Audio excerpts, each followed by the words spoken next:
اللہ سبحانہ و تعالیٰ کی آخری کتاب ہے، آخری پیغام ہے، آخری وحی ہے جو نازل کی گئی تھی آخری پیغمبر محمد صلی اللہ علیہ وسلم پر۔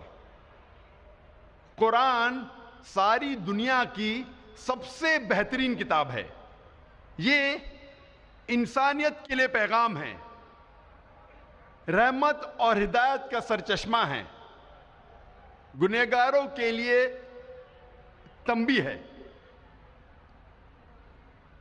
بھٹکوں کے لیے ہدایت ہے، شک اور شبہ والوں کے لیے یقین ہے، مشکلات میں مبتلا لوگوں کے لیے رہنما ہے، نا امیدوں کے لیے امید ہے۔ یہ قرآن مجید کی ساری جو نعمتیں ہیں، کیا ایک انسان کے لیے حاصل کرنا ممکن ہے جب تک وہ قرآن مجید کو نہ پڑھے، نہ سمجھے، اس کے معنی پہ تدبر نہ کرے، جب تک اسے اپنے زندگی میں عمل نہ کرے۔ یہ ساری قرآن مجید کی نعمتیں انسان کے لیے حاصل کرنا ممکن ہے صرف قرآن مجید کو پڑھنے کے بعد، اس کے معنی کو جاننے کے بعد، اس کے معنی پہ تدبر کرنے کے بعد اور اس کو اپنی زندگی میں عمل کرنے کے بعد۔ الحمدللہ ساری دنیا میں سب سے زیادہ پڑھی جانے والی کتاب ہے قرآن مجید، لیکن افسوس کی بات ہے کہ قرآن مجید سب سے زیادہ نہ سمجھ کے پڑھنے والی کتاب بھی ہے۔ سب سے زیادہ پڑھی جانے والی کتاب تو ہے، لیکن وہ ایک واحد کتاب ہے جو سب سے زیادہ پڑھی جاتی ہے بنا سمجھ کے۔ اور کیونکہ ہم مسلمانوں نے اکثر قرآن مجید کو سمجھ کے پڑھنا چھوڑ دیا، اسی لیے جو قرآن مجید اور مسلمانوں میں جو لگاؤ ہے وہ کم ہوتا جا رہا ہے۔ افسوس کی بات ہے کہ اگر کوئی قرآن مجید پڑھتا ہے اور اس کا دل نہیں بدلتا، اس کی زندگی میں کوئی تبدیلی نہیں آتی، یہ افسوس کی بات ہے۔ اللہ تعالیٰ فرماتے ہیں قرآن مجید میں سورہ ال عمران میں سورہ نمبر 3 آیت نمبر 110 میں، کنتم خیر امت اخرجت للناس،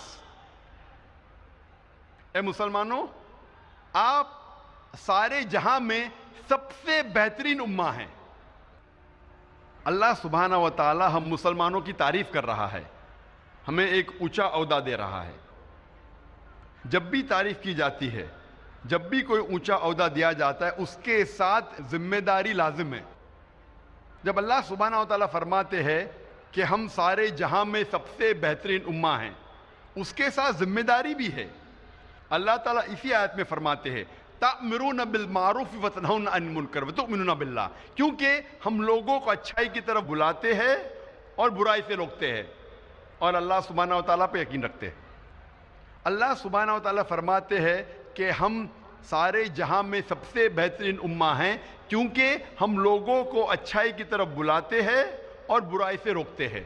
جب تک ہم قرآن مجید کو سمجھ کے نہیں پڑھیں گے، ہمیں کیسے پتہ لگے گا کہ کیا اچھا ہے کیا برا ہے؟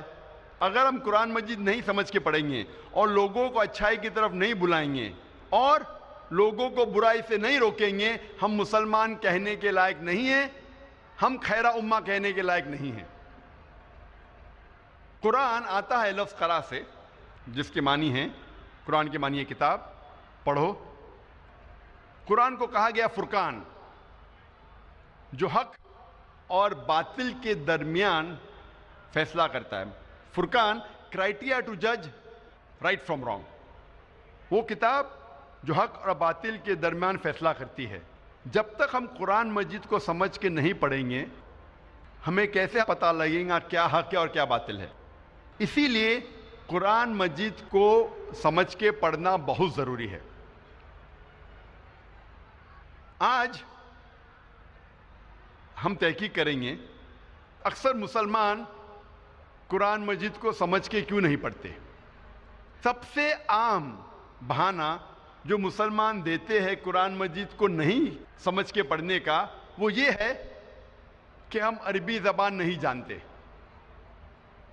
آج ساری دنیا میں 700 کروڑ انسان ہیں اور تقریباً 150 کروڑ مسلمان ہیں،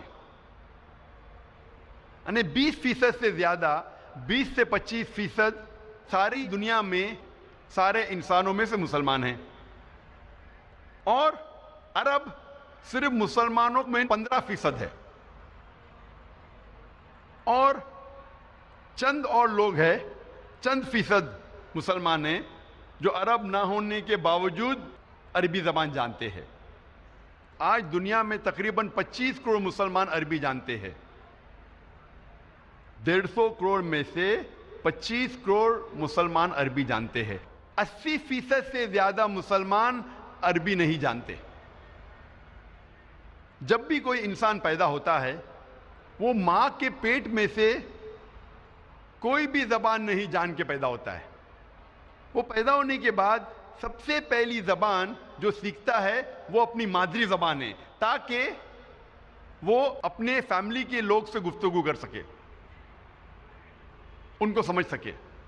اس کے بعد وہ معاشرے کی زبان سیکھتا ہے تاکہ وہ ان کے ساتھ کمیونیکیٹ کر سکے، اور جب وہ اسکول یا کالج میں جاتا ہے تو جس زبان میں تعلیم حاصل کرتا ہے وہ زبان سیکھتا ہے۔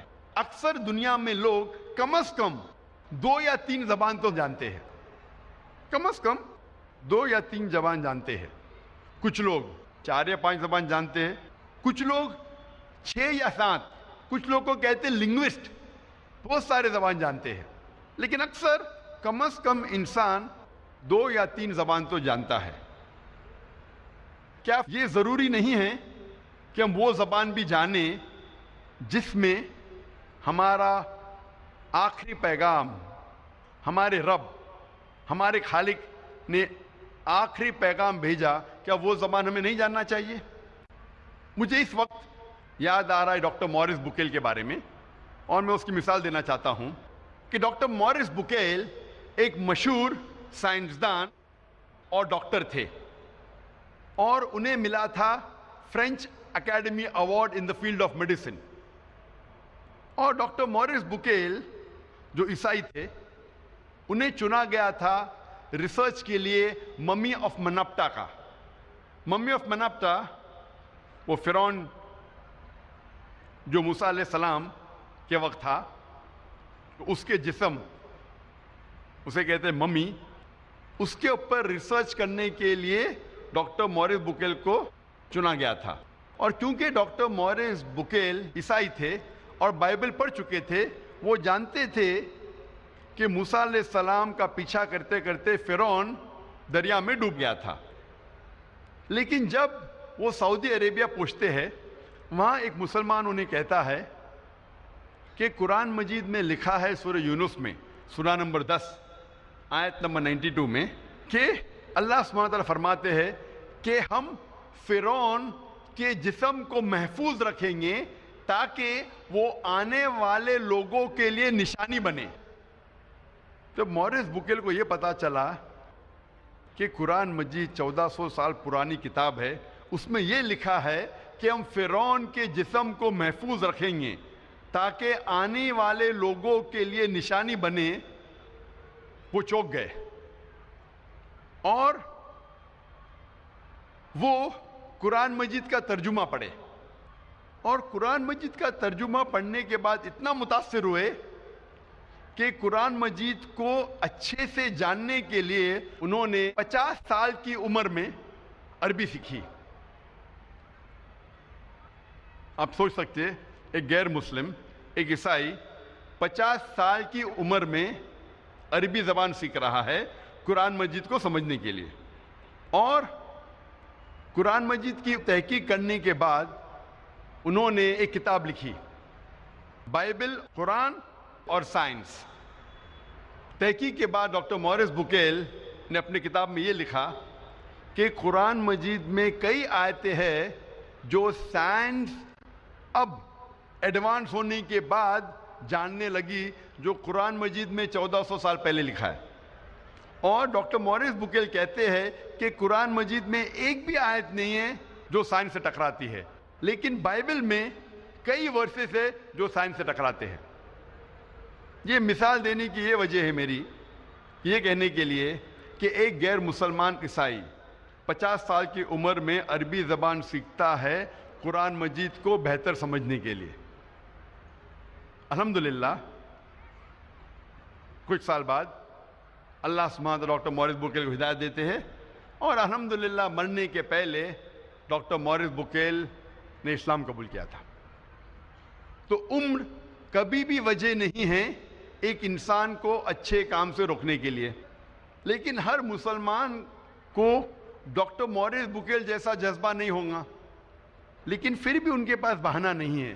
اگر کوئی عربی زبان نہیں سیکھ سکتا ہے تو کم از کم وہ قرآن مجید کا ترجمہ پڑھے، اور آج الحمدللہ دنیا کی اہم زبانوں میں قرآن مجید کا ترجمہ ہو چکا ہے۔ مولانا عبد المجید دریابادی فرماتے ہیں کہ ساری دنیا میں سب سے مشکل کتاب جس کا ترجمہ کیا جا سکتا ہے وہ قرآن مجید، کیونکہ قرآن مجید کی زبان آسمانی زبان ہے، اللہ سبحانہ و تعالیٰ کی زبان ہے، اور یہ معجزہ زبان ہے۔ اسی لیے قرآن مجید کا 100% ترجمہ کرنا ممکن ہی نہیں، لیکن الحمدللہ کئی علماء دین نے کئی سال ریسرچ کرنے کے بعد الحمدللہ دنیا کے اہم زبانوں میں قرآن مجید کا ترجمہ کر چکے ہیں، اور ہم اگر قرآن مجید کا ترجمہ پڑھیں گے تو بے شک ہمیں اللہ سبحانہ و تعالیٰ کا جو پیغام ہے اس کے بارے میں پتہ لگے گا۔ اور آپ کو قرآن مجید کا ترجمہ اس زبان میں پڑھنا چاہیے جو زبان میں آپ کو مہارت ہے۔ اگر آپ کو اردو میں مہارت ہے تو قرآن مجید کا ترجمہ اردو میں پڑھیے، اگر آپ کو ہندی میں مہارت ہے تو ہندی میں پڑھیے، اگر انگریزی میں مہارت ہے تو انگریزی میں پڑھیے، اگر فرینچ میں مہارت ہے تو فرینچ میں پڑھیے، لیکن قرآن مجید کا ترجمہ پڑھنا لازم ہے اگر آپ عربی زبان نہیں جانتے، تاکہ آپ اللہ سبحانہ و تعالیٰ کا آخری پیغام کو سمجھ سکے۔ لیکن اکثر ہم مسلمان کافی بہانے کرتے ہیں۔ کئی مسلمان کہتے ہیں کہ میں اتنا مشغول ہوں میرے تجارت میں کہ مجھے قرآن مجید پڑھنے کا وقت نہیں، میں میرے کام میں اتنا مشغول ہوں کہ مجھے قرآن مجید پڑھنے کا ٹائم نہیں۔ لوگ اکثر جو اسکول اور یونیورسٹی جاتے ہیں، کالجز جاتے ہیں، اپنی زندگی میں کئی سالوں تک سینکڑوں کتابیں پڑھتے ہیں اور کئی کتابیں حفظ کر لیتے ہیں۔ تو کیا ضروری نہیں ہم کم از کم ہمارے خالق، ہمارے رب کے آخری پیغام کو سمجھ کے پڑھے؟ اور آپ جو دنیاوی تعلیم حاصل کرتے ہیں، یہ تعلیم آپ کو اس دنیا میں فائدہ پہنچا سکتی ہے یا نہیں سکتی؟ کئی گریجویٹ ہے، پوسٹ گریجویٹ ہے، جو فارغ ہونے کے بعد بھی ان کے پاس کوئی نوکری نہیں ہے، اور کئی لوگ کو میں ہی جانتا ہوں جس فن میں گریجویشن حاصل کرتے ہیں وہ فن کو چھوڑ کے دوسرا کچھ تجارت کرتے ہیں یا دوسرا کچھ کام دھندا کرتے ہیں۔ تو ضروری نہیں جو آپ تعلیم حاصل کرتے ہیں وہ اس دنیا میں آپ کو فائدہ پہنچائے، لیکن یہ تعلیم اگر آپ اس تعلیم کے ذریعے اللہ سبحانہ و تعالیٰ کے قریب نہ آ سکے تو یہ تعلیم آخرت کے لیے فائدہ مند نہیں۔ اللہ تعالیٰ فرماتے ہیں قرآن مجید میں، سورہ بقرہ میں، سورہ نمبر 2 آیت نمبر 1 اور 2 میں، الف لام میم ذالک الکتاب لا ریب فیہ ھدی للمتقین۔ الف لام میم، یہ کتاب میں ہدایت ہے بے شک، بنا کوئی شک کے، متقین کے لیے۔ اللہ تعالیٰ فرماتے ہیں کہ اس قرآن مجید میں آپ کو فائدہ ہے اس دنیا میں اور آخرت میں بھی۔ اور اللہ تعالیٰ فرماتے ہیں سورہ کہف میں، سورہ نمبر 18 آیت نمبر 54 میں، کہ اللہ سبحانہ و تعالیٰ نے اس قرآن مجید میں کئی مثال پیش کی ہے جو انسانوں کے لیے فائدہ مند ہیں۔ اور اللہ تعالیٰ پیغام دہراتے سورہ الزمر میں، سورہ نمبر 39، آیت نمبر 27 میں کہ اللہ سبحانہ و تعالیٰ نے اس قرآن مجید میں کئی مثال پیش کی ہے جو انسانوں کے لیے فائدہ مند ہیں. تو یہ قرآن مجید جب آپ پڑھیں گے تو نہ ہی آپ کو اس دنیا میں فائدہ ہوگا بلکہ آخرت میں بھی فائدہ ہوگا.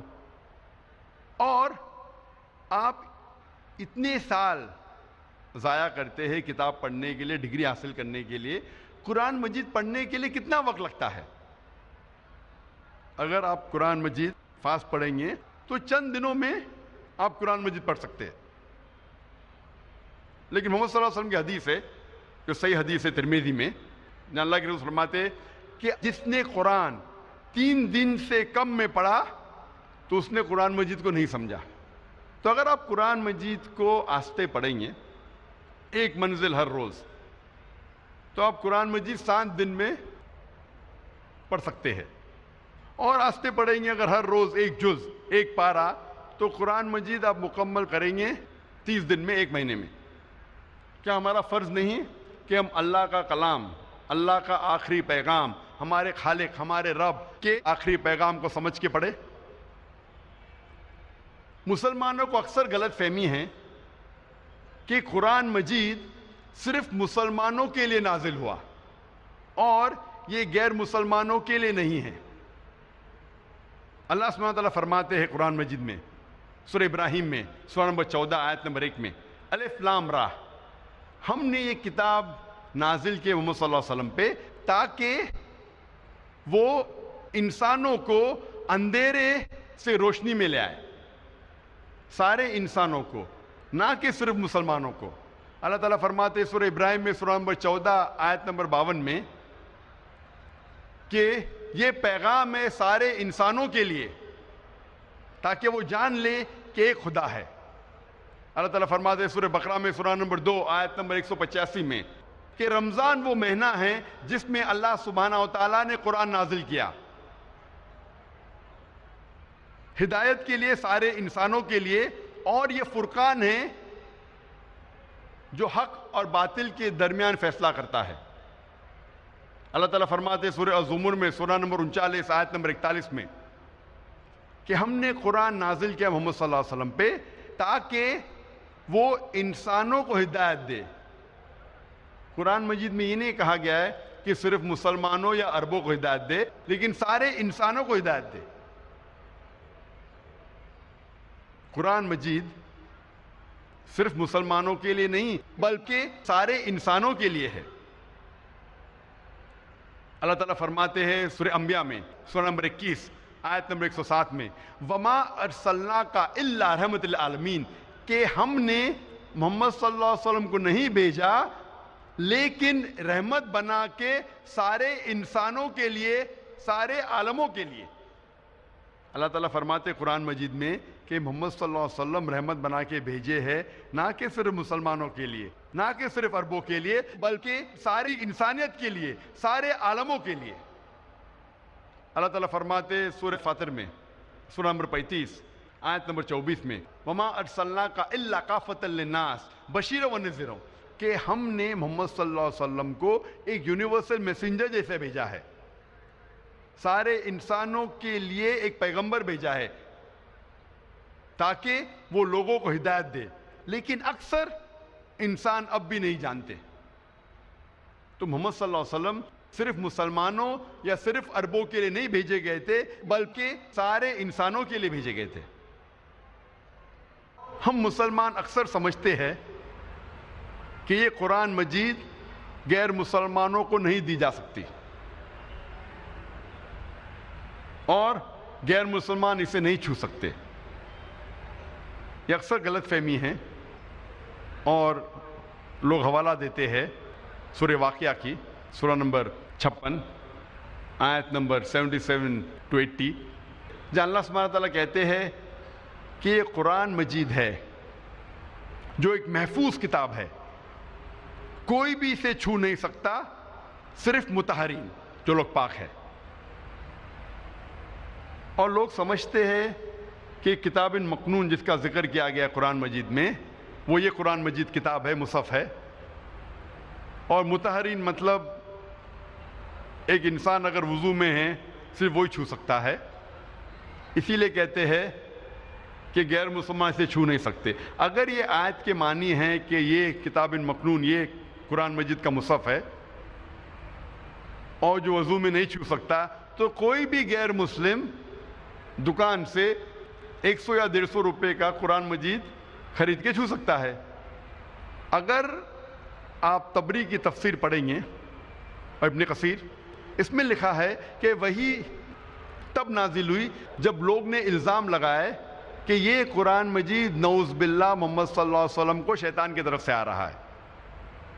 تو یہ آیت نازل ہوئی کہ وہ کتاب مکنون جس کا ذکر ہے لوح محفوظ میں، جو قرآن مجید میں ذکر آتا ہے سورہ برج میں، سورہ نمبر 85 آیت نمبر 21 اور 22 میں، کہ وہ کتاب جو قرآن مجید لوح محفوظ میں ہیں اسے کوئی نہیں چھو سکتا ہے، صرف مطہرین، مطلب وہ لوگ نہ ہی صرف جسم سے، من سے، تن سے پاک ہے۔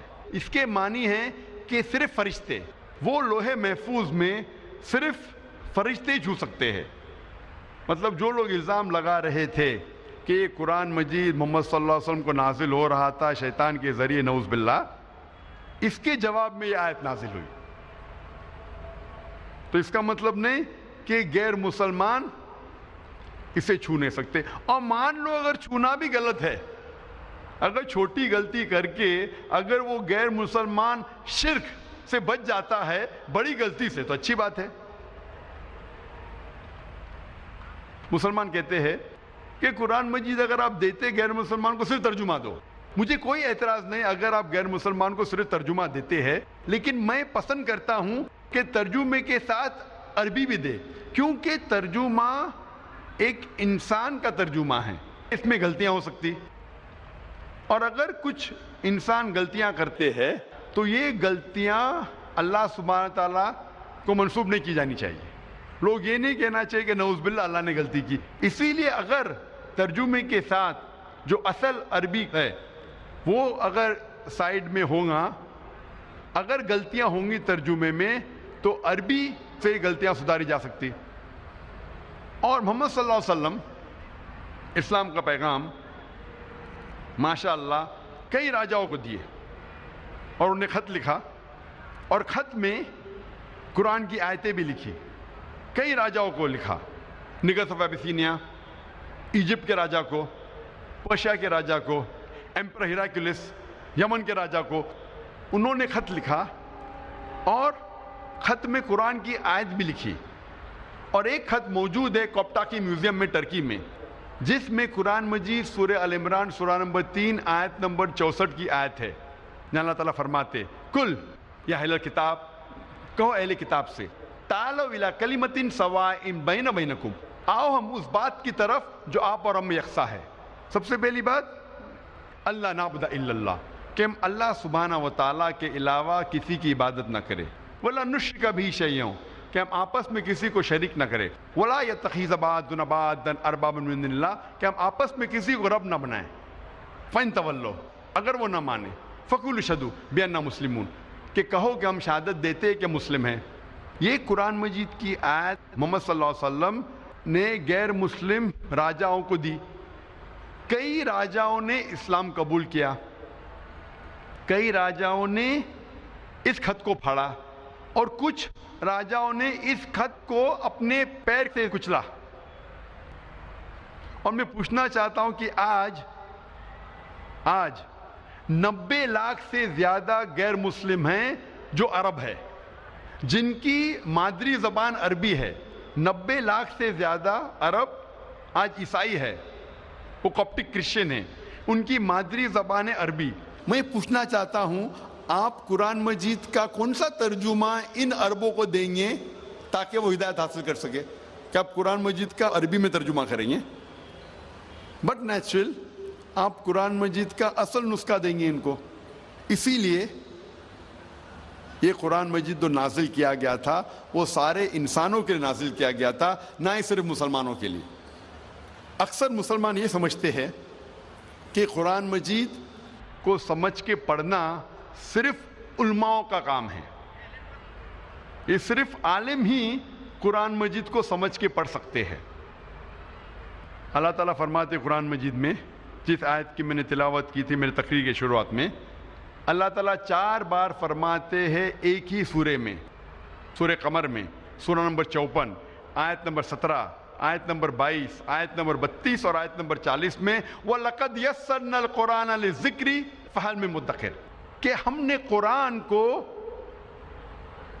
آپ کو سمجھنے کے لیے آسان بنایا ہے، آپ کو یاد رکھنے کے لیے آسان بنایا ہے، تو کون آپ میں سے جو ہدایت نہ پائے؟ اللہ تعالیٰ فرماتے قرآن مجید میں کہ ہم نے قرآن مجید کو آسان بنایا ہے آپ کو سمجھنے کے لیے۔ تو آپ کن کی بات مانیں گے؟ آپ ان مسلمانوں کی بات مانیں گے جو کہتے ہیں کہ قرآن مجید کو سمجھ کے صرف علماء پڑھنا چاہیے، کیا اللہ سبحانہ و تعالیٰ کا کہنا کہ ہم نے قرآن مجید آسان بنایا ہے آپ کو سمجھنے کے لیے؟ اور اللہ تعالیٰ فرماتے سورہ بقرہ میں سورہ نمبر 2 آیت نمبر 242 میں لعلکم تعقلون، پھر کیا آپ نہیں سمجھیں گے؟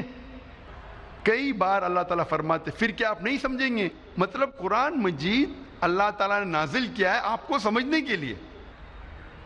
اگر آپ کو قرآن مجید پڑھتے پڑھتے کوئی مشکل پیش آتی ہے تو اللہ تعالیٰ فرماتے ہیں سورہ نحل میں سورہ نمبر 16 آیت نمبر 43 میں، اور سورہ انبیاء سورہ نمبر 21 آیت نمبر 7 میں اللہ تعالیٰ فرماتے کہ اگر آپ کو کوئی مشکل آتی ہے تو آپ ان سے پوچھو جس کے پاس علم ہے، فَاسْأَلُوا أَهْلَ الذِّكْرِ إِن كُنتُمْ لَا تَعْلَمُونَ، اگر آپ کو سمجھنے میں کچھ مشکل پیش آتی ہے تو آپ ان سے پوچھو جس کے پاس علم ہے،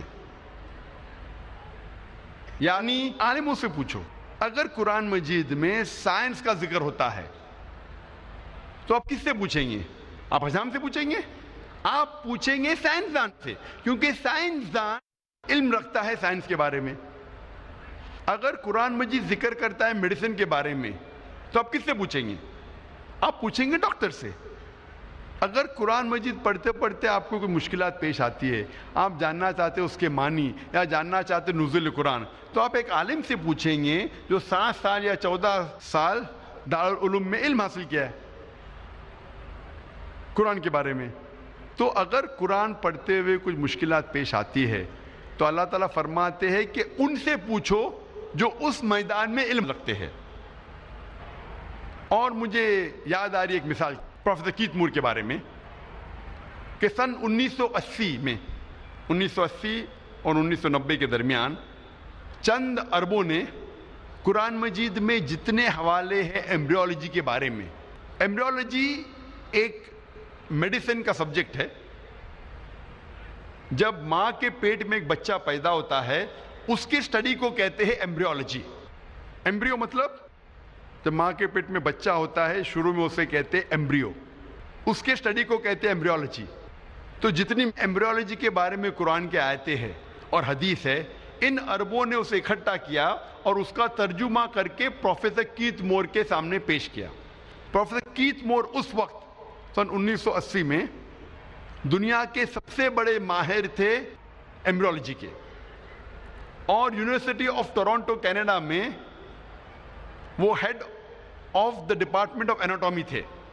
اور جب انہیں سارے ترجمہ پیش کیا تھے اور ان سے پوچھا گیا کہ آپ اس کے بارے میں کیا کہنا چاہتے ہیں، تو پروفیسر کیت مور نے ترجمہ پڑھنے کے بعد کہا کہ جتنے بھی آیتیں قرآن مجید میں اکثر جو ایمبریولوجی کے بارے میں ذکر کر رہی ہے وہ اکثر 100% صحیح ہے، لیکن چند آیتیں ہیں جو میں نہیں کہہ سکتا ہوں کہ صحیح ہے، نہ میں کہہ سکتا ہوں وہ غلط ہے کیونکہ میں خود بھی نہیں جانتا ہوں۔ اور 2 ایسے آیتیں تھی جو پہلی 2 آیتیں نازل کی گئی تھی سورہ اقرا میں، سورہ علق میں آیت نمبر 1 اور 2 جہاں اللہ تعالیٰ فرماتے اقرا بسم ربک الذی خلق خلق الانسان من علق، پڑھو اللہ کے نام سے جس نے پیدا کیا، جس نے پیدا کیا انسان کو ایک خون کے لوترے سے جو لٹکتا ہے، جو جونک جیسا ہے۔ علقہ کے 3 معنی ہیں، ایک معنی ہے خون کا لوتڑا، ایک معنی ہے لٹکنا، اور تیسرا معنی ہے کہ لیچ لائک سبسٹنس، اردو میں کہیں گے جوک۔ تو پروفیسر کیت مور نے کہا کہ میں نہیں جانتا ہوں کہ ایمبریو بچہ جب ماں کے پیٹ میں پیدا ہوتا ہے ایمبریو وہ جونک جیسا لگتا ہے کہ نہیں۔ تو پروفیسر کیت مور نے اپنے لیبارٹری میں ایک پاورفل مائکروسکوپ کے اندر ایمبریو کو دیکھا اور سائڈ میں اس نے جوک کی تصویر لی اور وہ چونک گئے کہ آپس میں کتنے آئیڈینٹیکل تھے، وہ یکساں تھے۔ پروفیسر کیتھ مون کو تقریباً 80 سوالات پوچھے گئے تھے قرآن اور حدیث میں، جتنے بھی ایمبریولوجی کے بارے میں حدیث تھی اور آیتیں تھے، ان کو پوچھنے کے بعد پروفیسر کیتھ مون نے کہا اگر آپ یہ سوالات مجھے 30 سال پہلے پوچھتے، یعنی آج سے تقریباً 60 سال پہلے، تو شاید میں 50% سے زیادہ جواب دے نہیں پاتا، کیونکہ ایمبریولوجی ایک میڈیسن کا نیا برانچ ہے جو ابھی وجود میں آیا اور ابھی اس کے اوپر تحقیق ہو رہی ہے۔ اور پروفیسر کیتھ مون نے جو بھی نیا علم حاصل کیا قرآن اور حدیث میں سے، انہوں نے اپنی ایک نئی کتاب میں لکھا، 3rd ایڈیشن میں، the developing human. The developing human ایک کتاب ہے جو ہم میڈیسن میں پڑھتے ہیں فرسٹ ایئر میں، اور اچھے مارکس حاصل کرنے کے لیے ہم کیتھ مون کی کتاب پڑھتے ڈیولپنگ ہیومن۔ تو انہوں نے 3rd ایڈیشن لکھا اور یہ نیا علم جو حاصل کیا اس کے اندر ایڈ کیا، اور الحمدللہ اس کتاب کو سب سے پہلا انعام ملا اس سال، سب سے بہترین کتاب جو ایک لیکھک نے میڈیسن کے بارے میں لکھا ہو، اور اس کتاب کا ترجمہ کئی زبانوں میں بعد میں کیا گیا ہے۔ اور پروفیسر کیتھ مون نے کہا کہ مجھے کوئی شک نہیں، کوئی بھی مجھے اعتراض نہیں ماننے کے لیے کہ یہ قرآن مجید خدا کے طرف سے ہے اور محمد صلی اللہ علیہ وسلم اس کے پیغمبر ہے۔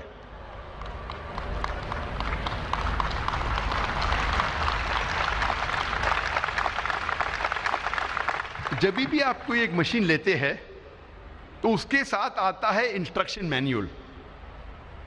انسٹرکشن مینیول مطلب اس مشین کو کس طریقے سے چلایا جاتا ہے اس کے اوپر ایک کتاب آتی ہے، انگریزی میں کہتے ہیں انسٹرکشن مینیول۔ مثال کے طور پہ اگر آپ ڈی وی ڈی پلیئر خریدیں گے تو ڈی وی ڈی پلیئر کے ساتھ آئیں گا انسٹرکشن مینیول، ایک کتاب دی جائیں گی آپ کو جس میں لکھا گیا کس طریقے سے اس مشین کا استعمال کیا جانا چاہیے، اور اس میں لکھا ہے اگر آپ کو ڈی وی ڈی پلے کرنے کا ڈی وی ڈی ڈالو اور پلے کا بٹن دباؤ، اگر فاسٹ فارورڈ کرنے کا ہے تو F5 بٹن دباؤ، سٹاپ کرنے کا ہے تو سٹاپ کا بٹن دباؤ، سکپ کرنے کا ہے تو سکپ کا بٹن دباؤ، اونچائی سے مت گراؤ نہیں تو ٹوٹ جائیں گی، پانی میں مت ڈالو نہیں تو خراب ہو جائیں گی۔ یہ انسٹرکشن مینیول ہے۔ اگر آپ مجھے اجازت دیتے ہیں کہ انسان کو میں مشین کہوں تو آپ کو ماننا پڑے گا کہ سب سے پیچیدہ مشین دنیا میں وہ ہے انسان، اور جتنی پیچیدہ مشین اتنی ضرورت ہے انسٹرکشن مینیول کی۔ تو کیا اس انسان کے لیے انسٹرکشن مینیول نہیں ہے؟ جب چھوٹی مشین رہتی تو انسٹرکشن مینیول آتا ہے۔ تو اگر آپ مجھے اجازت دیں گے انسان کو مشین کہنے کے لیے، آپ کو ماننا پڑے گا سب سے پیچیدہ مشین دنیا میں، کیا اس کے لیے انسٹرکشن مینیول نہیں؟ انسان کی آخری انسٹرکشن مینیول ہے یہ قرآن۔ قرآن مجید انسانوں کی آخری انسٹرکشن مینیول ہے۔ ہمارے خالق، ہمارے رب اللہ سبحانہ و تعالیٰ نے انسان کے لیے کیا بہتر ہے، کیا فائدے مند ہے، کیا نقصان دہ ہے، یہ انسٹرکشن مینیول قرآن مجید میں لکھی ہے۔ جب سب سے پہلی بار آٹو موبائل گاڑی ہندوستان میں آئی تھی بہت سالوں پہلے، 50 60 یا 100 سال پہلے، سب سے پہلی بار جب گاڑی ہندوستان میں آئی تو لوگ گاڑی چلانا نہیں جانتے تھے۔ تو کمپنی کیا کرتی تھی، گاڑی کے ساتھ آپ کو ڈرائیور بھی دیتی تھی۔ جب گاڑی چلانا نہیں آتا ہے تو گاڑی کو لے کے کریں گے کیا؟ 50 یا 100 سال پہلے پہلی بار جب ہندوستان میں گاڑی آئی تو گاڑی کے ساتھ کمپنی ڈرائیور بھی دیتی تھی۔ تو ایک امیر نواب تھے جن نے ایک نئی گاڑی خریدا، گاڑی کے ساتھ کمپنی نے ڈرائیور بھی دیا۔ تو نواب ڈرائیور سے کہتے ہیں ایک دن گاڑی کو تیار کرو، مجھے بیگم صاحبہ کو شاپنگ کے لیے لے جانا ہے۔ تو ڈرائیور کہتا ہے نواب صاحب گاڑی خراب ہو گئی ہے۔ نواب صاحب تیش میں آ کے کہتے گاڑی کو فوراً صحیح کرو، مجھے بیگم صاحبہ کو شاپنگ کے لیے لے جانا ہے۔ تو ڈرائیور کہتا ہے کہ نواب صاحب گاڑی کو صحیح کرنے کے لیے مجھے 10 کلو شہد چاہیے، 20 لیٹر دودھ چاہیے، 30 کلو اصل گھی چاہیے اور 40 کلو رائس، چاول، وہ بھی باسمتی چاول۔ تو نواب صاحب کیا کرتے, گاڑی کو صحیح کرنے کے لیے ڈرائیور کو 10 کلو شہد دیتے, 20 لیٹر دودھ دیتے ہیں, 30 کلو اصل گھی اور 40 کلو باسمتی چاول دیتے ہیں. یہ ڈرائیور سب چیز لے کے اپنے گھر میں اپنے بیگم کو دیتا ہے اور آدھے گھنٹے میں گاڑی تیار ہو جاتی ہے.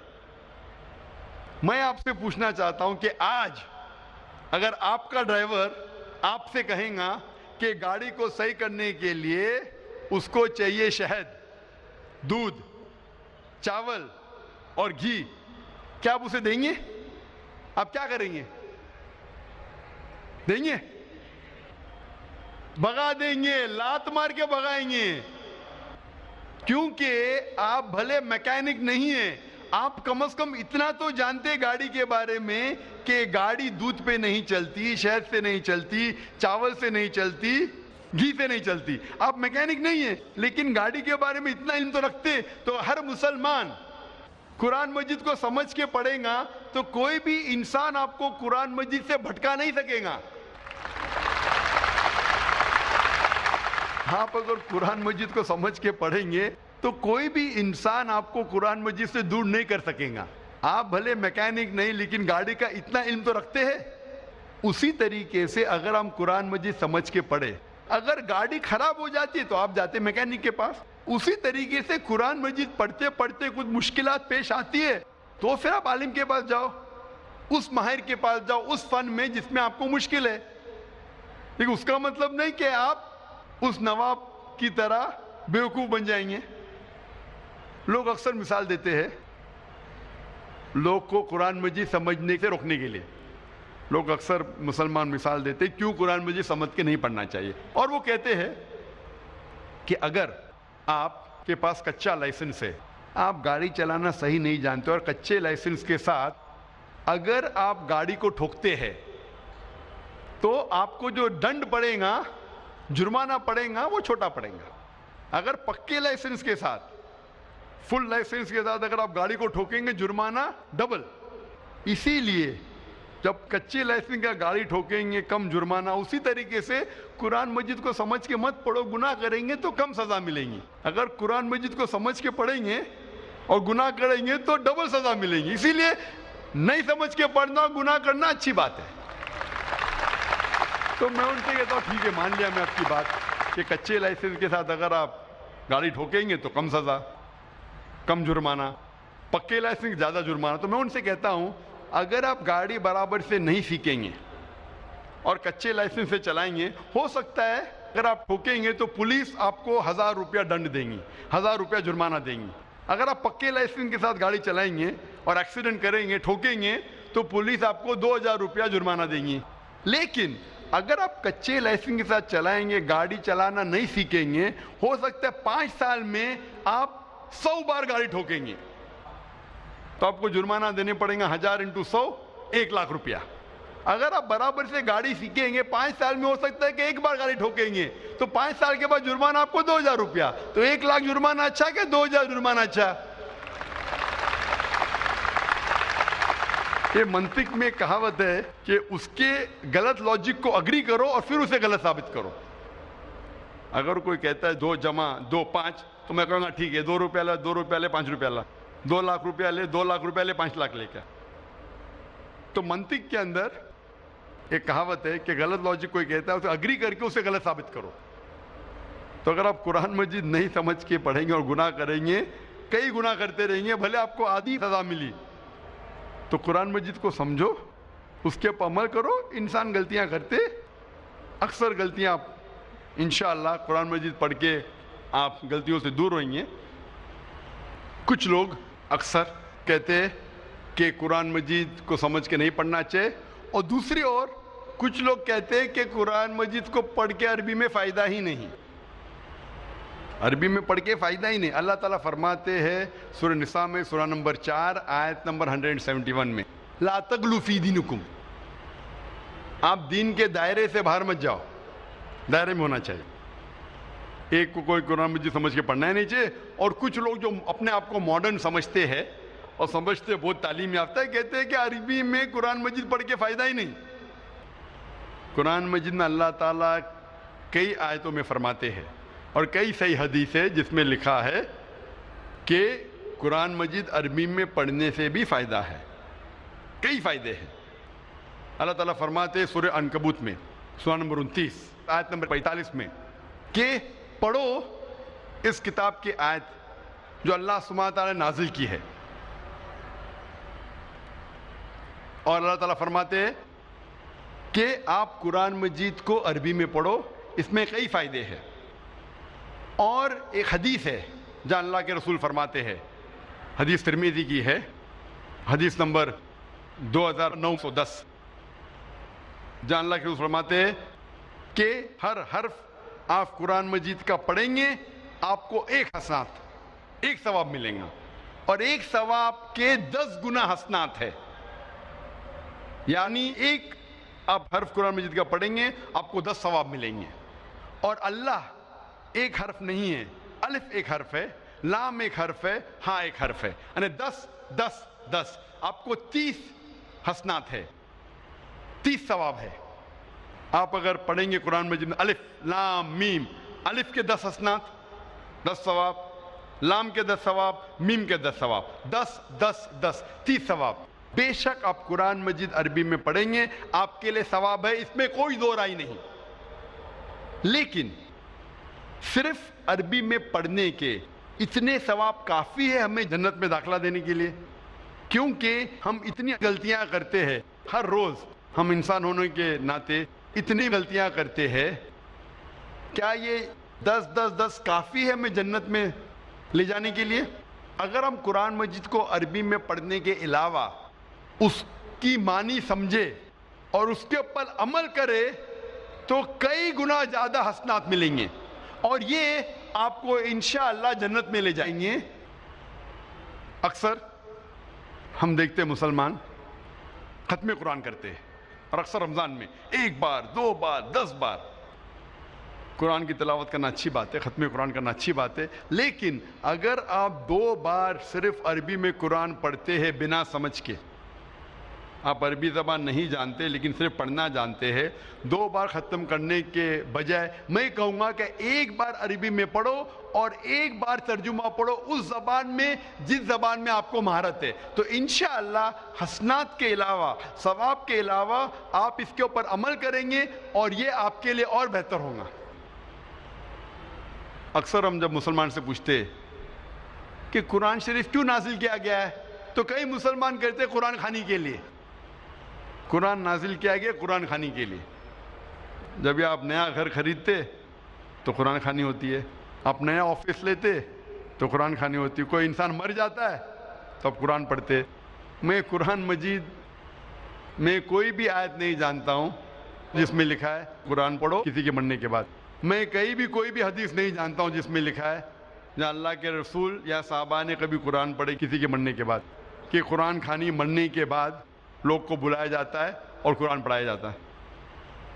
اگر آپ قرآن پڑھنا چاہتے بے شک پڑھو، آپ ہر روز پڑھو، عربی میں پڑھو اور معنی کے ساتھ پڑھو۔ میں ایک مثال دینا چاہتا ہوں کہ ایک انسان جاتا ہے فرانس بی اے میں گریجویشن کرنے کے لیے، ایک ہندوستانی جاتا ہے فرانس اور وہ فرینچ زبان نہیں جانتا ہے، فرینچ زبان نہیں جانتا ہے لیکن انگلش جانتا ہے، اور انگلش کی لکھاوٹ ABCD وہ فرینچ میں بھی ہے لیکن معنی الگ ہے۔ تو وہ فرانس جاتا ہے گریجویشن کرنے کے لیے، ہر روز وہ کالج میں حاضری دیتا ہے، اسے ملتا ہے پی از فار پریزنٹ، ہر روز وہ حاضری دیتا ہے۔ جب ایگزامینیشن کا پیپر آتا ہے لیکن وہ کچھ سمجھتا نہیں کیونکہ وہ فرینچ نہیں جانتا ہے۔ جب ایگزامینیشن کا دن آتا ہے وہ ایگزامینیشن ہال میں جاتا ہے، وہاں بھی اسے پی ملتا ہے، پی فار پریزنٹ۔ میں آپ سے پوچھنا چاہتا ہوں جب وہ پورے سال میں کچھ فرینچ میں نہیں سمجھا، وہ ایگزامینیشن میں بیٹھے گا، ایگزامینیشن پیپر بھی ہے فرینچ میں، کیا وہ ایگزامینیشن میں پاس ہوں گا؟ بالکل نہیں۔ پی کا مطلب پاس نہیں، پی کا مطلب پریزنٹ، لیکن وہ پاس نہیں ہوں گا، اسے پاس ہونے کے لیے سمجھنا پڑے گا۔ تو اسی لیے اگر آپ اس زندگی میں پاس ہونا چاہتے تو آپ کے لیے فرض ہے کیا اس زندگی کے بارے میں جانیں کیا چیز اچھی ہے کیا بری ہے، کیا فرض ہے کیا حرام ہے۔ اور اللہ تعالیٰ فرماتے ہیں قرآن مجید میں سورہ ملک میں سورہ نمبر 67 آیت نمبر 2 میں الذی خلق الموت والحیات، کہ اللہ سبحانہ و تعالیٰ نے موت اور زندگی دی ہے تاکہ وہ جانچ سکے کہ آپ میں سے سب سے اچھا کون ہے عمل میں۔ تو اللہ تعالیٰ کہتے ہیں کہ یہ زندگی ہمارے لیے امتحان ہے، اللہ نے موت اور زندگی پیدا کی ہے تاکہ وہ جانچ سکے آپ میں سے عمل میں سب سے اچھا کون۔ تو یہ ٹیسٹ میں جب آپ بیٹھ رہے ہیں، اس ٹیسٹ کے اصول آپ نہیں جانتے، اچھا کیا برا کیا، فرض کیا حرام کیا، تو کیا فائدہ۔ تو اگر آپ اس امتحان میں زندگی کے امتحان میں پاس ہونا چاہتے ہیں تو آپ کے لیے فرض ہے کہ آپ یہ جانیں کہ اس امتحان کے اصول کیا ہے، اس کے فرائض کیا ہے۔ میں مثال دینا چاہتا ہوں کہ اگر آپ کا ایک قریب دوست بمبئی سے آتا ہے کشن گنج میں آپ کو ملنے کے لیے، لیکن وہ انگریزی زبان میں مہارت رکھتا ہے میرے جیسا، اور وہ ٹوٹی پوٹی اردو بات کر لیتا ہے میرے جیسا، آپ کے ساتھ آتا ہے کشن گنج میں، ایک ہفتہ رہتا ہے، آپ کا قریب دوست ہے، ایک ہفتہ رہتا ہے اور آپ کا جگری یار ہے۔ ایک ہفتے بعد وہ واپس جاتا ہے، لیکن کیونکہ وہ اردو یا ہندی تھوڑی بہت بول لیتا تھا لیکن لکھنا نہیں آتا ہے، وہ بمبئی جا کے آپ کو خط لکھتا ہے انگریزی میں، اور انگریزی زبان آپ کو نہیں آتی۔ وہ خط جب آپ کو انگریزی میں لکھتا ہے، آپ کو انگریزی نہیں آتی، تو آپ کیا کریں گے؟ آپ یہ جاننے کی کوشش نہیں کریں گے کہ میرا جگری یار کیا کہہ رہا ہے اپنے خط میں، کوشش کریں گے کہ نہیں؟ آپ کیا کریں گے؟ اس خط کو لے کے جائیں گے ایسے انسان کے پاس جو انگریزی جانتا ہے، اس خط کا ترجمہ کر سکے گا۔ آپ جاننا چاہیں گے کہ میرے جگری یار نے، میرے قریب دوست نے خط میں کیا لکھا، تو یہ فرض نہیں کہ آپ جاننا چاہیں گے کہ ہمارے خالق، ہمارے رب اللہ سبحانہ و تعالیٰ نے اپنے آخری پیغام میں کیا پیغام دیا انسانوں کے لیے۔ آپ کو آخری پیغام کو ترجمہ کرنے کی ضرورت نہیں، کیونکہ اس کا ترجمہ ہو چکا ہے، اور الحمدللہ دنیا کی اہم زبانوں میں اس کا ترجمہ ہو چکا ہے۔ تو فرض نہیں ہے کہ آپ ترجمہ پڑھیں اپنے رب، اپنے خالق، اپنے اللہ سبحانہ و تعالیٰ کے آخری پیغام کا۔ ہم مسلمان الحمدللہ قرآن مجید کی عزت کرتے ہیں، لیکن اکثر لوگ اتنی عزت دیتے ہیں کہ قرآن مجید کے مین مقصد کو بھول جاتے ہیں۔ عزت دو لیکن قرآن مجید کے مقصد کو مت بھولو۔ ہم مسلمان قرآن مجید کو ایک اونچے شیلف پہ رکھتے ہیں، اپنی الماری کے سب سے اونچے شیلف پہ رکھیں گے، اتنے اونچے شیلف پہ کہ آپ کو سٹول لینے پڑیں گا، اور قرآن مجید کو پھر رکھتے اوپر کہ اتارنے کے لیے اس کو مشکل ہو جائے۔ قرآن مجید ایک ہدایت کی کتاب ہے، ایک گائیڈ ہے۔ آپ اگر گائیڈ ہر روز جو پڑھی جانے والی کتاب ہے اس کو اتنے اونچائی پہ نہیں رکھیں گے کہ اس کو نکالنا مشکل پڑے، ایسے جگہ پہ رکھیں گے جہاں سے نکالنا آسان ہے۔ ہم مسلمان قرآن مجید کو مخمل کے کپڑے میں باندھتے ہیں، اور اتنا ٹائٹ باندھتے ہیں کہ کھولنے کے لیے 5 منٹ لگتا ہے، اور اگر بند کرنے پڑے وہ مخمل کے کپڑے میں باندھنے کے اور 5 منٹ لگیں گا۔ تو اگر آپ کے پاس 10 منٹ ہے تو آپ سوچیں گے 10 منٹ میں قرآن کیا پڑھنے کا، 5 منٹ تو کھولنے کے لگے گا، 5 منٹ باندھنے کے لیے تو چھوڑو بھی نہیں پڑیں گے۔ قرآن مجید کو عزت دو، قرآن مجید کا احترام کرو، لیکن اتنا مت کرو کہ مقصد ہی فوت ہو جائے۔ عزت دو، اونچائی پہ رکھو، پر اتنی اونچائی پہ نہیں کہ نکالنا مشکل پڑے۔ اس کو محفوظ رکھو، لیکن اتنا ٹائٹ مت باندھو کہ کھولنا مشکل پڑے اور بند کرنا مشکل پڑے۔ ہم قرآن مجید کو ہاتھ لگانے کے لیے 1000 چیز سوچتے ہیں، جیسے وہ RDX بم ہے۔ قرآن مجید کو ہاتھ لگانے کے پہلے ہم سوچتے ہیں کہ میں جوتے میں ہوں تو قرآن مجید کو ہاتھ لگا سکتا ہوں کہ نہیں، میں کھڑا ہوں تو قرآن مجید کو پکڑ سکتا ہوں کہ نہیں، میں ٹریول کر رہا ہوں، میں سفر کر رہا ہوں، قرآن مجید کو ہاتھ لگا سکتا ہوں کہ نہیں، کیا میں سفر میں پڑھ سکتا ہوں کہ نہیں، کیا میں جدھر کام کر رہا ہوں ادھر پڑھ سکتا ہوں کہ نہیں، کیا میں جوتے کے ساتھ ہاتھ لگا سکتا ہوں کہ نہیں۔ ہم 1000 سوالات پوچھتے ہیں قرآن مجید کو ہاتھ لگانے کے پہلے، جیسے وہ RDX بم ہے۔ قرآن مجید ہمارے زندگی کی ہدایت کی کتاب ہے. وہ ایسی کتاب ہے جو روز پڑھے جانے والی کتاب ہے. اور کہیں نہیں لکھا ہے کہ ہم جوتے کی حالت میں قرآن مجید کو نہیں پکڑ سکتے, ہم کبھی سفر کر رہے تو قرآن مجید کو نہیں پڑھ سکتے. ہمارے اتنے خود کے شرائط ہے کہ یہ ہمیں قرآن مجید کو پڑھنے سے روکتے ہیں. یہ ہمارے بنائے ہوئے شرائط ہے جو قرآن مجید کو پڑھنے سے روکتے ہیں. یہ ہدایت کی کتاب ہے, اسے روز پڑھو. آپ جب عرب ممالک جائیں گے, آپ دیکھیں گے عرب جب مسجد میں آتے ہیں نماز پڑھنے کے لیے, اور اگر چند منٹ باقی ہے, 10 منٹ باقی ہے, تو ضائع نہیں کرتے. کیا کرتے؟ فوراً قرآن مجید کو لیتے اور پڑھنے لگتے. جب اقامت ہو جاتی ہے قرآن مجید کو رکھ کے نماز پڑھنے لگتے. ہماری مسجد میں بھی آپ دیکھیں گے چند لوگ قرآن مجید پڑھتے, لیکن صرف سب سے پہلی صف میں, اول صف میں. دوسری صف میں آپ دیکھیں گے نہیں. کیوں؟ دوسری صف میں اگر کوئی قرآن مجید پڑھے گا تو کوئی آ کے ٹوکے گا, اس کی پیٹھ قرآن مجید پہ حرام. آپ قرآن مجید کو پیٹھ نہیں دکھا سکتے. اور اگر آپ قبلے کی طرف پیٹھ کر کے قرآن مجید پڑھے وہ بھی حرام. میں مسجد حرام الحرم میں مکہ میں کئی بار گیا ہوں, اور وہاں بچوں کو قرآن پڑھایا جاتا ہے روز. دیکھا ہوں میں استاد کا منہ قبلے کی طرف, اور سب بچے استاد کو دیکھ کے پڑھ رہے. کدھر بھی نہیں لکھا ہے کہ کعبہ کو پیٹ کر کے قرآن مجید نہیں پڑھ سکتے. اور اکثر لوگ جب بیٹھتے قرآن مجید پڑھنے کے لیے تو صف میں بیٹھے رہتے, ان کی پیٹھ قرآن مجید کی طرف ہے. یہ ہمارے خود کے بنائے ہوئے شرائط لگاتے قرآن مجید پڑھنے کے لیے, خود کے شرائط, جو قرآن مجید کا مقصد فوت ہو جاتا ہے. کم از کم قرآن مجید تو پڑھو. میں ایک چٹکلا سنانا چاہتا ہوں آپ کو. ایک اپنے ہندوستان کے اچھے قاری تھے, بہترین قاری, جو جاتے سعودی عربیہ, اور اس وقت مغرب کی صلاح کا وقت تھا. تو وہ سعودی حضرات جانتے تھے کہ اچھے قاری ہے, تو بولے قاری صاحب آپ امامت کرو. تو قاری صاحب مغرب کی صلاح میں پڑھتے ہیں سورہ یوسف کی آیت, اور نماز ختم ہونے پہ سلام پھیرتے. تو اس وقت ایک عرب, ایک سعودی, وہ قاری کو دیکھ کے مسکراتا ہے. تو قاری صاحب پوچھتے کیا میری قرات پسند نہیں آئی؟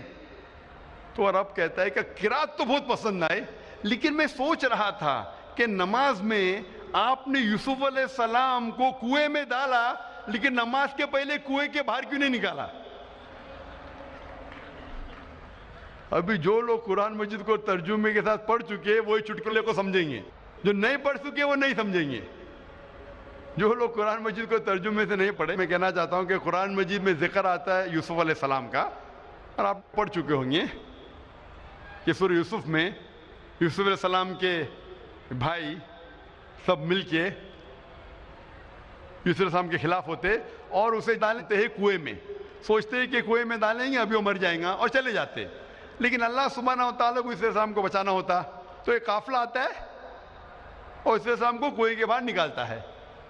تو یہ سعودی پوچھتے ہیں کہ آپ نے سلام یوسف علیہ السلام کو کنویں میں تو ڈالا, لیکن صلاح کے پہلے کنویں سے باہر کیوں نہیں نکالا؟ اللہ سبحانہ و تعالیٰ فرماتے ہیں سورہ محمد میں, سورہ نمبر 47 آیت نمبر 24 میں, کہ آپ قرآن کو سمجھنے کی کوشش نہیں کرتے یا آپ کے دل پہ تالے لگے ہیں. اللہ تعالیٰ فرماتے کہ آپ قرآن کو سمجھنے کی کوشش نہیں کرتے یا آپ کے دل پہ تالے لگے ہیں. اللہ تعالیٰ فرماتے سورہ بقرہ میں سورہ نمبر 2 آیت نمبر 159 میں کہ اگر آپ چھپائیں گے وہ آیت جو نازل کی گئی ہے اور جو ہدایت اللہ تعالیٰ نے صاف کیا ہے قرآن میں, تو اللہ سبحانہ و تعالیٰ کی لعنت ہوگی آپ پہ. یعنی آپ قرآن مجید کی آیتوں کو مت چھپاؤ, جو اللہ نے ہدایت دی اسے مت چھپاؤ, نہیں تو اللہ تعالیٰ آپ پہ لعنت برسائیں گے. اور اللہ تعالیٰ فرماتے ہیں سورہ فرقان میں سورہ نمبر 25 آیت نمبر 30 میں محمد صلی اللہ علیہ وسلم کہیں گے کہ اے رب, یہ میرے لوگ ہیں, these are my people who have taken the Quran for foolish nonsense. یہ میرے لوگ ہیں جو قرآن کو نہ سمجھ سکے. میں قرآن کو foolish nonsense جیسا لیا. قرآن کو پڑھنے کے 2 طریقے ہوتے ہیں. ایک ہے تذکر قرآن، ایک ہوتا ہے تدبر قرآن۔ تذکر قرآن یعنی قرآن کو پڑھنا، عام طور پہ پڑھنا، اور جو ہم عربی میں بھی کر سکتے اور ترجمے کے ساتھ بھی کر سکتے۔ ایک ہوتا ہے تدبر قرآن، یعنی قرآن کے معنی پہ تدبر کرنا، to ponder over the meaning of the Quran. تذکر قرآن کرنا تو انسان کے لیے آسان ہے، تدبر قرآن کرنا بہت اہم ہے، جو عربی زبان سے اور بہتر کر سکتے، ترجمے کے ذریعے بھی کر سکتے، لیکن اتنے بہترین طریقے سے نہیں جیسے آپ عربی زبان سے کر سکتے، کیونکہ عربی زبان اتنی اونچی زبان ہے، اتنی اچھی زبان ہے، اگر آپ جانیں ترجمہ میں وہ لطف نہیں آئے گا۔ تو تدبر قرآن آپ بہتر کر سکتے عربی زبان جاننے کے بعد۔ اور اکثر آپ کتاب کوئی پڑھیں گے، ایک بار پڑھیں گے، دو بار پڑھیں گے، تیسری چوتھی بار میں آپ تھک جائیں گے، لیکن قرآن مجید اگر 1000 بار بھی پڑھیں گے، 1001 بار پڑھیں گے، پھر بھی آپ کو مزہ آئے گا، پھر بھی آپ لطف اٹھائیں گے، پھر بھی آپ ہدایت پائیں گے، کیونکہ ہر قرآن کی آیت کے الگ پہلو ہے۔ قرآن مجید ایک ہی آیت ایک عام انسان پہ بھی چھا جاتی ہے اور ایک عالم کو بھی۔ جتنی بار آپ قرآن مجید پڑھیں گے سمجھ کے، اتنی بار آپ کو اور مزہ آئے گا، آپ کو اور ہدایت ملیں گی، آپ کبھی بھی نہیں تھکیں گے۔ اسی لیے ہر مسلمان کے گھر میں قرآن مجید ہونا فرض ہے، نہ کہ صرف عربی زبان میں، لیکن اگر عربی زبان نہیں جانتے آپ سمجھنا، تو فرض ہے کہ آپ قرآن مجید کا ترجمہ اپنے گھر میں رکھیں، اس زبان میں جو زبان میں آپ کو مہارت ہے۔ اگر اردو میں مہارت ہے تو اردو میں رکھیے، ہندی میں مہارت ہے تو ہندی میں رکھیے، انگلش میں مہارت ہے تو انگلش میں رکھیے، گجراتی میں مہارت ہے تو گجراتی میں رکھیے، لیکن فرض ہے کہ آپ کے گھر میں قرآن مجید کا ترجمہ ہونا چاہیے اور اسے روز آپ کو پڑھنا چاہیے۔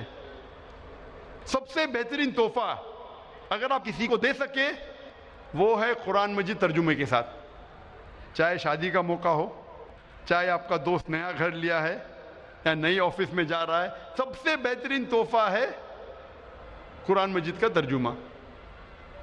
غریب انسان بھی اسے پسند کرے گا اور امیر بھی اسے پسند کرے گا۔ اور سب سے بہترین تحفہ آپ اپنے بچوں کو دے سکتے ہیں وہ ہے قرآن مجید، اور یہ تحفہ اس کی زندگی کے آخری دن تک اسے ہدایت دیتا رہے گا۔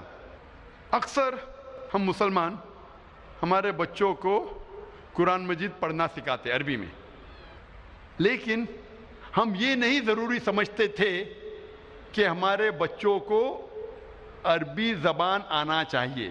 عربی تو پڑھ سکتے ہیں لیکن عربی سمجھ نہیں سکتے، اور ہمارے والدین اسے اہم نہیں سمجھے، اسے ضروری نہیں سمجھے کہ ہمیں عربی زبان سکھائے۔ لیکن آج ہمیں عہد لینا پڑے گا، ایک وعدہ لینا پڑے گا، کم از کم ہم ہمارے بچوں کو عربی زبان سکھائے، عربی زبان سکھائے تاکہ وہ اللہ سبحانہ و تعالیٰ کا آخری پیغام سمجھ سکے اور اس پہ عمل کر سکے۔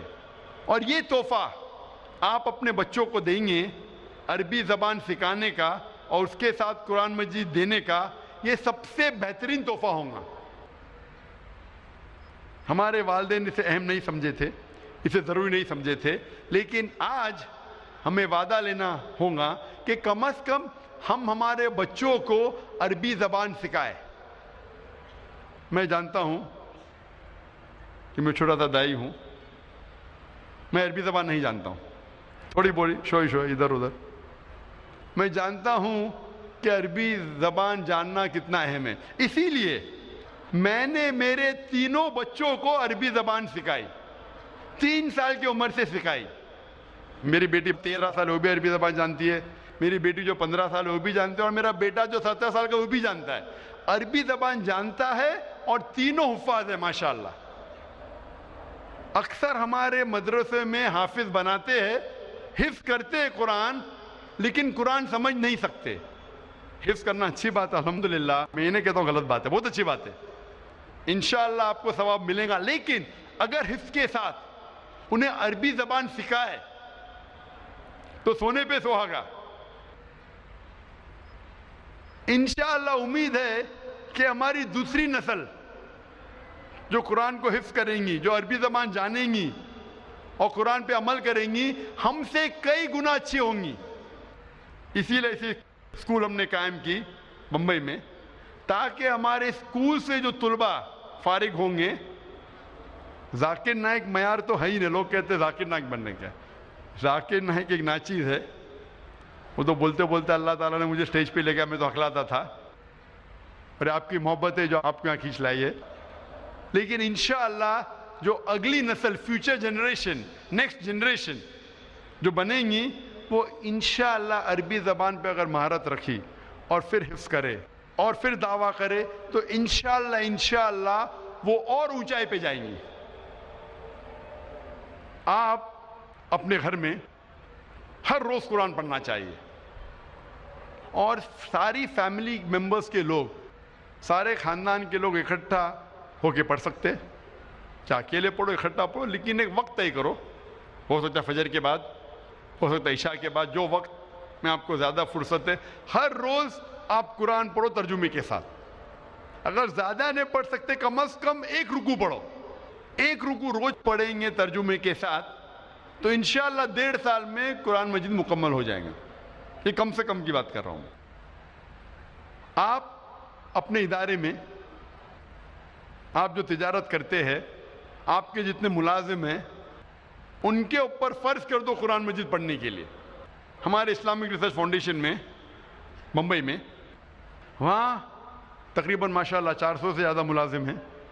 فرض ہے کہ سب سے پہلی چیز جب وہ آئیں گے، اپنا انگوٹھا ڈالیں گے ٹائم مشین پہ تو ٹائم رجسٹر ہو جاتا ہے کون سے وقت آئے۔ سب سے پہلی چیز کرے وہ یہ ہے کہ قرآن مجید کو ترجمے کے ساتھ پڑھے، کم از کم ایک رکوع فرض ہے، چاہے 15 منٹ لگے چاہے 20 منٹ لگے، ایک رکوع تو کم از کم پڑھے یا 2 رکوع پڑھے، جتنا بھی پڑھ سکتے، عربی میں پڑھے، اس کے ساتھ ترجمہ پڑھے۔ لوگ کہیں گے 400 لوگ ہر روز 15 سے 20 منٹ، یہ تو فضول خرچی ہے۔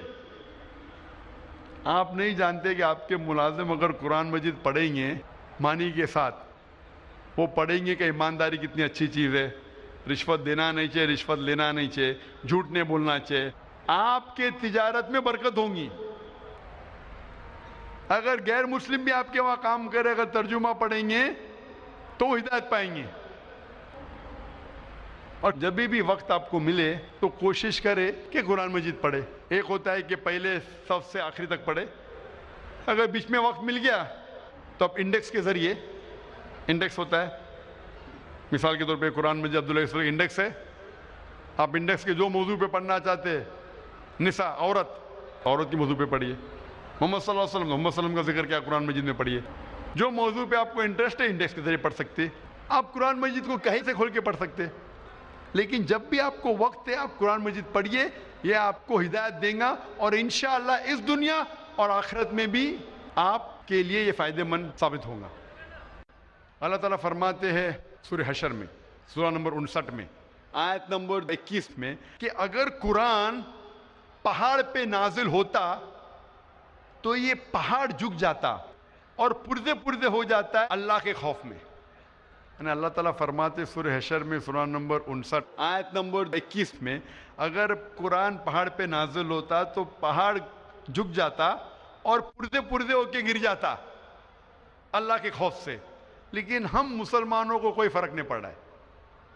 پہاڑ نشانی ہے طاقت کی، ہم مسلمانوں کے اوپر اگر قرآن نازل ہوا، سارے انسانوں پہ، ہم مسلمان اگر پڑھے اور اس سے ہدایت پائے تو انشاءاللہ یہ ہمیں فائدہ مند ثابت ہوگا اس دنیا میں اور آخرت میں بھی۔ اور آج ہم دیکھتے ہیں دنیا بھر میں کہ مسلمان ہمیشہ نیچے دیکھے جاتے۔ ایک وقت تھا جو مسلمان عروج پہ تھے، آج ہم عروج پہ نہیں ہیں، آج ہم نیچے ہیں۔ کیوں؟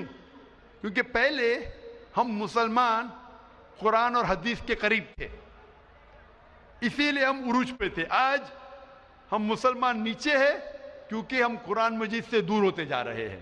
انشاءاللہ اگر پھر سے ہم قرآن مجید کے قریب آئیں گے تو انشاءاللہ ہم پھر سے عروج پہ پہنچ جائیں گے۔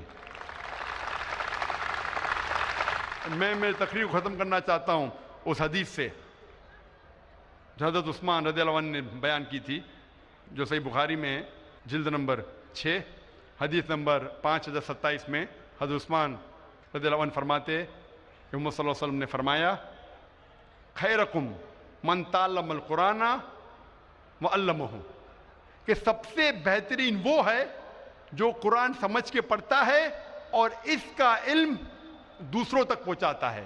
وآخر دعوانا الحمدللہ رب العالمین۔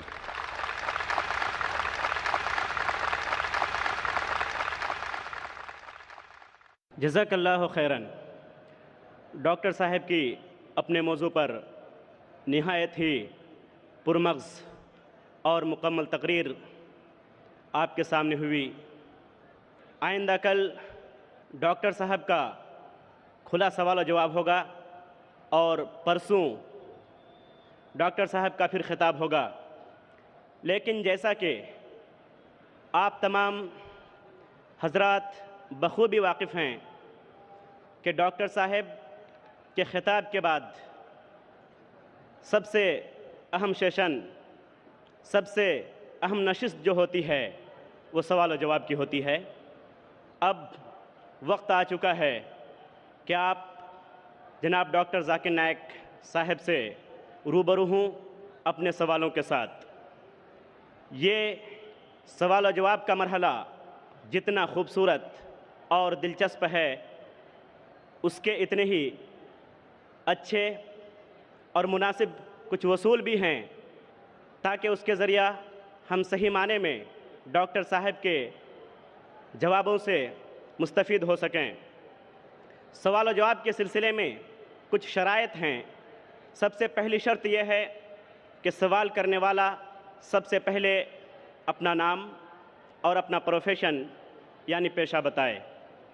دوسری شرط یہ ہے کہ سوال مختصر ہو، کوئی لمبی چوڑی تقریر نہ ہو۔ تیسری شرط یہ ہے کہ سوال فقہی اور اختلافی مسائل سے متعلق نہ ہو۔ چوتھی شرط یہ ہے کہ ایک وقت میں ایک ہی سوال ہو۔ دوبارہ اگر آپ کوئی اور سوال کرنا چاہتے ہیں تو آپ کو پھر سے لائن میں جانا پڑے گا اور نمبر آنے پر آپ کو سوال کرنے کا موقع ملے گا۔ پانچویں شرط یہ ہے کہ سوال کرنے میں غیر مسلم بھائی کو اور بہن کو ترجیح دی جائے گی۔ اگر کسی بھی لائن میں کسی بھی مائک پر کوئی غیر مسلم بھائی یا بہن موجود نہ ہو تو پھر مسلمان بھائی یا بہن کو سوال کرنے کی اجازت ہوگی۔ سوال کرتے وقت غیر مسلم بھائی اور بہن کو مکمل اجازت ہوگی کہ اسلام کے متعلق کوئی بھی سوال کریں وہ کر سکتے ہیں، جبکہ مسلم بھائی اور بہن کے لیے یہ شرط ہے کہ وہ صرف موضوع سے متعلق سوال کریں۔ واضح رہے کہ آج کا موضوع ہے کیا قرآن کریم کو سمجھ کر پڑھنا ضروری ہے۔ سب سے آخری شرط یہ ہے کہ اگر کوئی سوال نامناسب ہو تو مجھے اس بات کی مکمل اجازت ہوگی کہ اس سوال کو میں رد کر سکوں۔ اب ہم لوگ مکمل ڈسپلن کے ساتھ اس کارروائی کو آگے بڑھائیں۔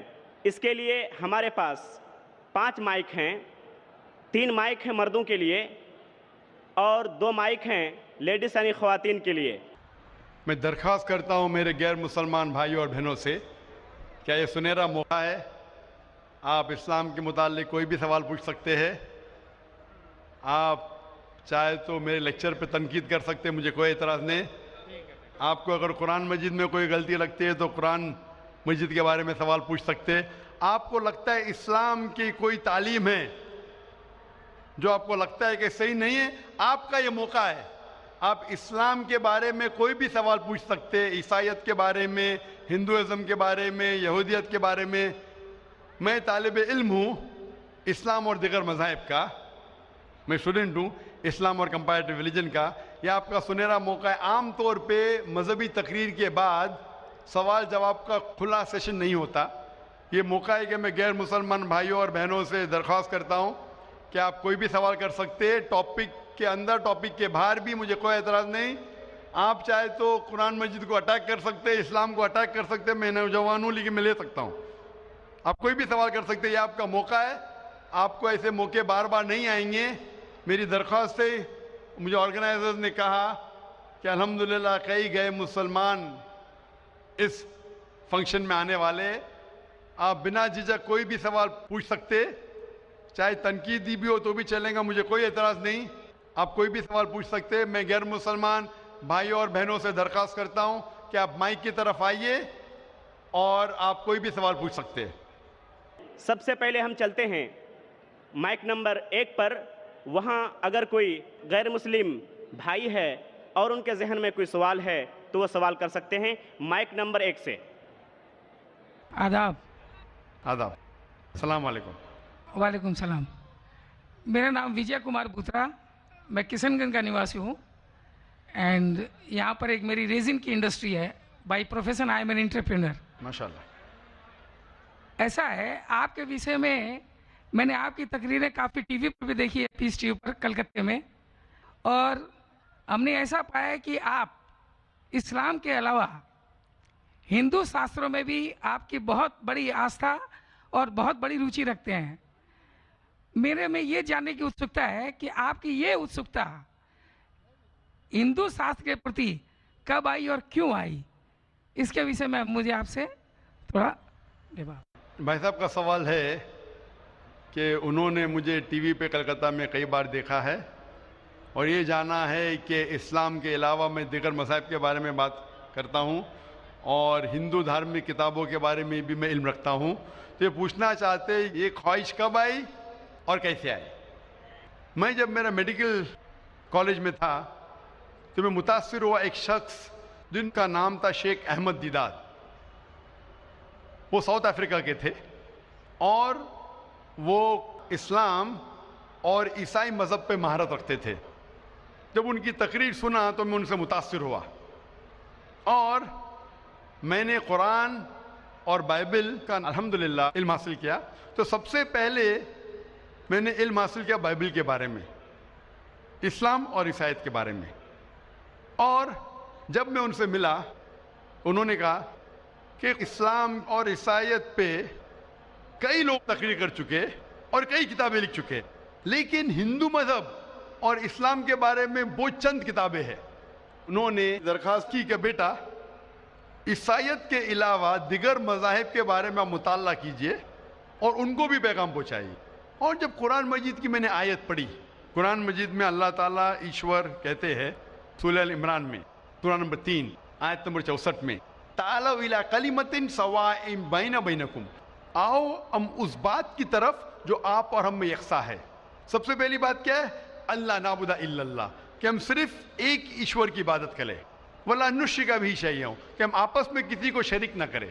ولا یتخذ بعضنا بعضا اربابا من دون اللہ, کہ ہم آپس میں کسی کو رب نہ کہے. فإن تولوا, اگر وہ نہ مانے, فقولوا اشہدوا بأننا مسلمون, آپ شہادت دو کہ ہم مسلم ہیں. تو جب میں نے قرآن مجید کی آیت پڑھی جس میں لکھا ہے کہ جب بھی آپ غیروں سے بات کرتے ہیں تو اس بات کی طرف آؤ جو ان میں اور ہم میں یکساں ہے. اور مذہبی کتاب میں یکسانیت بھی ہے, ڈفرینسز بھی ہے. تو میں کہتا ہوں کہ کم از کم یکسانیت کے اوپر تو ہم عمل کریں, جو ڈفرینسز ہیں وہ کل ڈسکس کریں گے. ڈفرینسز تو ہے, میں یہ نہیں کہتا ہوں ڈفرینسز نہیں ہیں, لیکن جو یکسانیت ہے, جو آپ کی کتاب دھارمک کتاب اور ہماری کتاب میں یکساں ہے, تو کم از کم اس کے اوپر تو عمل کریں. تو یہ سوچ لے کے شیخ دیداد سے متاثر ہو کے اور قرآن مجید کی آیت سورہ نمبر 3 آیت نمبر 64 جب میں میڈیکل کالج میں تھا میں نے شروع کیا یہ میرا مشن. اور پھر میں نے تحقیق کرنے لگا. عیسائیت مذہب کا تو اتنے اچھے سے مطالعہ کیا تھا شیخ احمد دیداد نے کہ مجھے زیادہ تحقیق کرنے کی ضرورت نہیں پڑی, لیکن میں تحقیق شروع کیا ہندو مذہب کے بارے میں. پھر میں نے ہندو ودوان کی اسکالرس کی کتابیں پڑھنے لگی اور ڈھونڈنے لگا کیا یکساں ہے. لیکن قرآن مجید میں کہا گیا ہے کہ سب سے پہلی بات ہے اللہ نعبد الا اللہ, کہ ہم صرف ایک ایشور, ایک بھگوان, ایک اللہ کی عبادت کریں. تو جب قرآن مجید میں لکھا ہے کہ یکسانیت میں سب سے اہم ہے کہ ایک خدا, تو میں ڈھونڈنے لگا کہ ہندو مذہب کی کتاب میں خدا کے بارے میں کیا لکھا ہے. جب پڑھنے لگا تو مختلف کتابیں تھے, مختلف اسکالرس تھے. مختلف اسکالرس کو پڑھنے کے بعد پتا چلا کہ ایک ہوتا ہے کہ مذہب کو جاننا کتابوں کے ذریعے اور ایک مذہب کے ماننے والوں کے ذریعے. کبھی بھی مذہب کو جاننے کے لیے مذہب کے ماننے والوں کو مت دیکھو. ہو سکتا ہے وہ ماننے والے خود نہیں جانتے کہ ان کا مذہب کیا کہتا ہے. تو مذہب کو جاننے کے لیے سب سے بہترین طریقہ ہے کہ مذہب کی کتابوں کا مطالعہ کرے. تو میں نے ہندو مذہب کی کتابوں کا مطالعہ کرنا شروع کیا, وید کا, اپنشد کا, بھگوت گیتا کا, رامائن کا, مہابھارت کا. جب مطالعہ کرنے لگا تو عام طور پہ جب ہم پوچھتے ہیں ہندو سے, سب سے پہلی بات کہ میں ایک ہی ایشور میں مانے. عام ہندو سے پوچھتے ہیں کہ کتنے بھگوان میں آپ مانتے ہیں, تو کچھ ہندو کہیں گے 3, کچھ کہیں گے 100, کچھ کہیں گے 1000, کچھ کہیں گے 33 کروڑ. لیکن اگر آپ ایک ودوان ہندو سے پوچھیں گے جو اپنے ہندو مذہب کا مطالعہ کر چکا ہے, مذہبی کتابوں کا مطالعہ کر چکا ہے, وید پڑھ چکا ہے, تو وہ کہیں گا کہ ہندوؤں کو صرف ایک خدا میں ماننا چاہیے. لیکن عام ہندو مانتا ہے فلسفی جسے کہتے ہیں پینتھیزم. عام ہندو کہتا ہے کہ سب کچھ خدا ہے. پیڑ خدا ہے, چاند خدا ہے, سورج خدا ہے, انسان خدا ہے, سانپ خدا ہے. ہم مسلمان کہتے ہیں سب کچھ خدا کا ہے. پیڑ خدا کا ہے, چاند خدا کا ہے, سورج خدا کا ہے, انسان خدا کا ہے, سانپ خدا کا ہے. تو یہ اہم فرق ہے عام ہندو اور عام مسلمان میں. عام ہندو کہتا ہے سب کچھ خدا ہے, ہم مسلمان کہتے ہیں سب کچھ خدا کا ہے. تو یہ فرق ہے صرف کا. اگر یہ کا کے فرق کو مٹا لے تو ہم ہندو اور مسلمان ایک ہو جائیں گے. کیسا کرنا چاہیے؟ تعالوا الی کلمۃ سواء بین بینکم, آؤ اس بات کی طرف جو آپ اور ہم میں یکساں ہے. تو جب میں ہندو مذہب کی کتابوں کا مطالعہ کرنے لگا تو ایک اہم کتاب کا نام ہے اپنشد. اپنشد میں لکھا ہے, Chandogya Upanishad, chapter number 6, section number 2, shloka number 1 میں ایکم ایودتیم, خدا ایک ہے دوسرا نہیں ہے. جب ہم پڑھیں گے سویتا سوتر اپنشد چیپٹر نمبر 6 شلوکا نمبر 9 میں, ناچس سے کسج جنیتا نہ چدیپا, یہ سنسکرت کوٹیشن ہے جس کے معنی ہے اس خدا, اس ایشور کا کوئی رب نہیں, اس ایشور کے کوئی والدین نہیں, اس کے اوپر کوئی نہیں ہے, اس کی والدہ نہیں, اس کے والد نہیں ہے. لکھا ہے سویتا سوتر اپنشد میں چیپٹر نمبر 4 شلوکا نمبر 19 میں, نہ